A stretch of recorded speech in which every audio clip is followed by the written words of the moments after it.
I thought it would be fun to take you on a journey of every camera I ever used, or at least the ones I remember using. Though I probably played around with some cameras when I was a small child, this list goes back to my high school days when I first got interested in documenting things visually, starting with me simply wanting to capture my senior year. The list will conclude with the camera I just ordered, and you will already know what that camera is if you follow my barely active Real Raymond Instagram. If available, I'll show you what each camera looks like, give you some specs, and show you what kind of images I got out of them. Originally, I was going to give this whole thing a try in one video, but after spending way too much time on the script, I realized I only covered 7 of the 21 cameras I intend to show. So I decided to split this up into 3 parts that each cover 7 cameras. Not just because 21 divides by 3, but because each group of 7 different cameras conveniently fit into 3 different definitions of resolutions. So in this first video, I cover the standard definition 480p era of cameras I used, which spans from 2004 to 2012. Let's begin with one of the 2 cameras I got midway through my senior year of high school. When I first tried to remember what disposable camera I used, I looked up Kodak and only vaguely remember their signature yellow disposable camera. But that led me to images of green disposable cameras of a different brand, the Fujifilm Quicksnap disposable camera. I count this as just one camera, even though I probably went through several of these as I quickly snapped through the film built into them before getting the film developed at Along's Drugs near my high school. And so much for documenting my senior year, because the only photo I could find from one of my disposable cameras is this one taken in one of my high school computer rooms in December 2004. Speaking of December 2004, that Christmas my family got me a little handheld camcorder. The Mustek DV4000 7-in-1 digital camera. A reasonable person would ask what 7-in-1 means because it appears to do the only 2 things every digital camera does: photos and video. Here's the description on its Overstock.com listing. This versatile device is a digital camcorder, digital still camera, digital voice recorder, MP3 player, video camera, card reader, and PC camera in one sleek chassis. It counts digital camcorder and video recorder as 2 separate things, and it counts card reader as a thing, even though basically every other digital camera is a card reader. But whatever.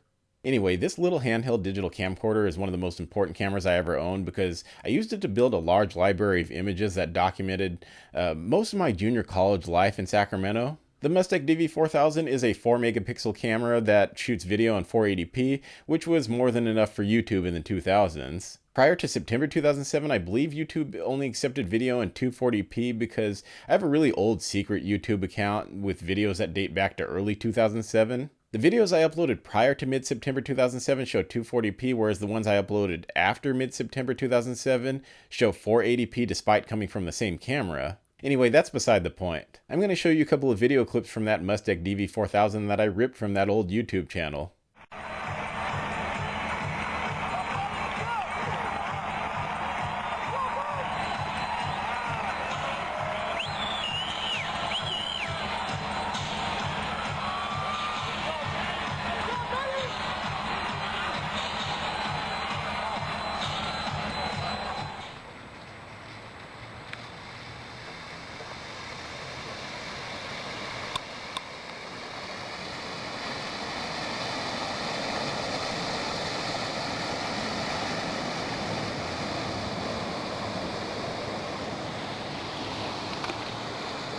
I used this camera in the mid to late 2000s, and it was outdated even for that time, but it was so small and convenient that it actually made documenting kind of fun. Sure, the white balance often shifted quite a bit between photos, and I had no idea how to properly edit digital photos back then. In fact, the only edited photo I have from the camera is the photo I took of the Tower Bridge in Sacramento in 2007, which is probably the best photo I took from the camera. To edit this, I probably used something really simple like the Preview app on my old MacBook in 2009. Here's the before and after.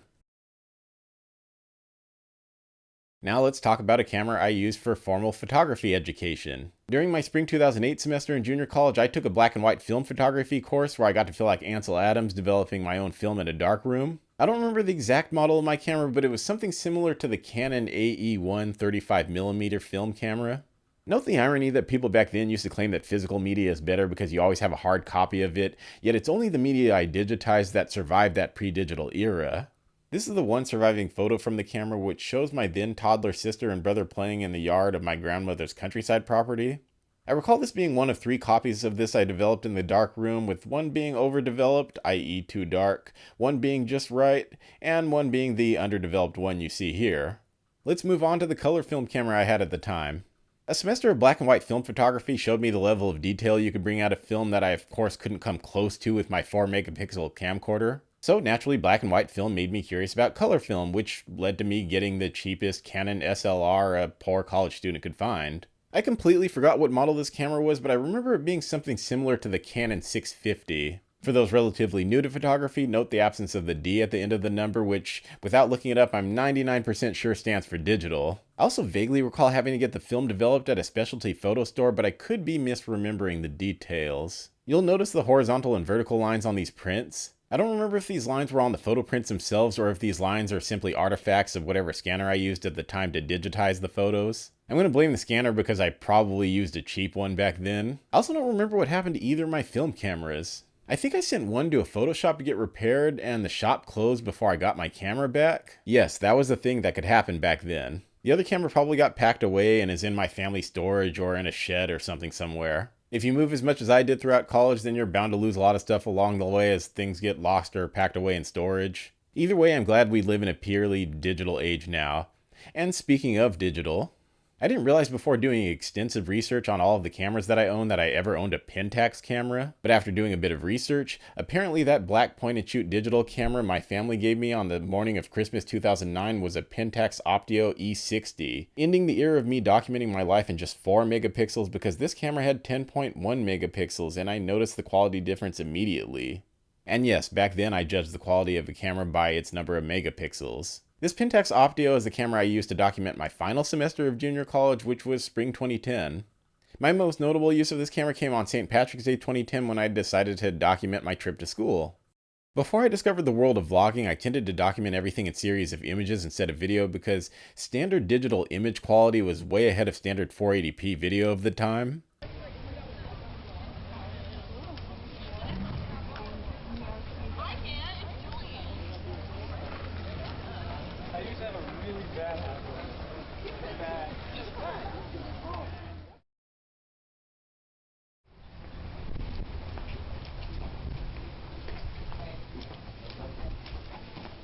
On the way to school that day, I photographed one of the last payphones I ever saw, and this was 2010. This payphone stood out to me because even back in 2010, they had all but disappeared. Slightly unrelated, at the time I recall one of the last remaining Blockbuster video stores right down the street from my school. Now that I wish I would have taken a picture of. Fast forward to the final day of this camera's life, which was July 28th, 2010. On that day, I decided to go to Santa Cruz with a couple of friends when I dropped the camera in the sand on the beach. I don't know what kind of terminal illness that sand gave to my camera, but from then on I could never get the shutter to open again. So a month later I got a replacement, a GE A1455. This was a 14.1 megapixel point-and-shoot digital camera I bought on move-in day at UC Berkeley. Based on who we know I am now, I guess it comes as no surprise that one of the first things I did when I moved onto campus to start at university was to go to the student store to buy a camera. However, this is the camera I used to document my 2 years at UC Berkeley. Everything from hikes around campus, the classroom experience, sporting events, life as an art student, and life in the dorms. This GE camera also took photos of the next camera on this list. Alright, say it with me, the Canon GL2 MiniDV 3ccD camcorder, which is a mouthful that I never would have remembered had I not taken a picture of the camera with one of my other cameras, which shows you the importance of visual documentation. Anyway, this camera was not mine, though I wish it was, because it produced the best image quality I had ever seen in a camera I used up to that point. This camcorder was a product of the UC Berkeley art department, and it was available for checkout for art students like myself who had video projects. One such project was a campus protest that's characteristic of the school.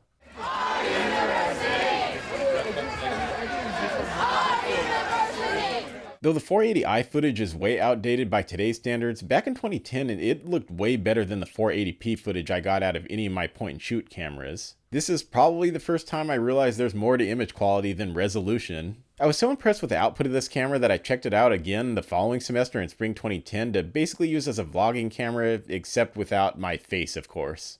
I ended up with over 4 hours worth of footage that documented life as a UC Berkeley student, primarily within the dorms. I also discovered this to be an underrated stills image camera. When I played around with the still image features, I had no idea what these so-called raw image files were that this camera was outputting. I eventually learned how to output JPEGs from this camcorder, so here's some images I captured on a February 5th a 2011 hike through the Berkeley Hills with some of my friends. I don't know what kind of sensor this camera had, but notice how impressive it performed in low light.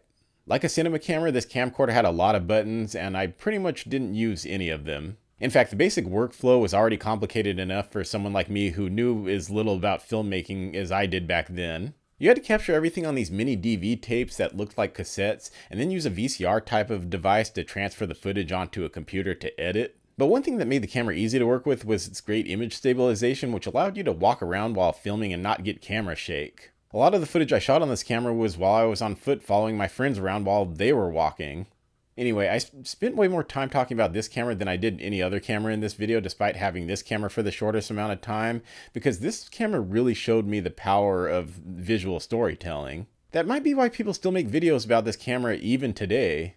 Before giving my final thoughts, I should note that even though the Canon GL2 camcorder is the last camera I talked about, it's not the last camera I used during this period. I had the camera a couple of times briefly during the 2010-2011 school year, but the red GE camera I covered just before that was my primary camera up until 2012. Looking back on all of these cameras shows just how far digital technology has come in the past 10 to 15 years. The cameras you saw range from being able to only produce still images on film that needed to be developed in dark rooms, to cameras that were able to shoot a combination of still images and 480p videos. That low resolution standard might be why movies back then looked so good on DVD despite the 480p resolution. And funny enough, the old school black and white film photography process wasn't entirely outdated back then, because it still produced crisper images than what even the top shelf DSLR cameras produced.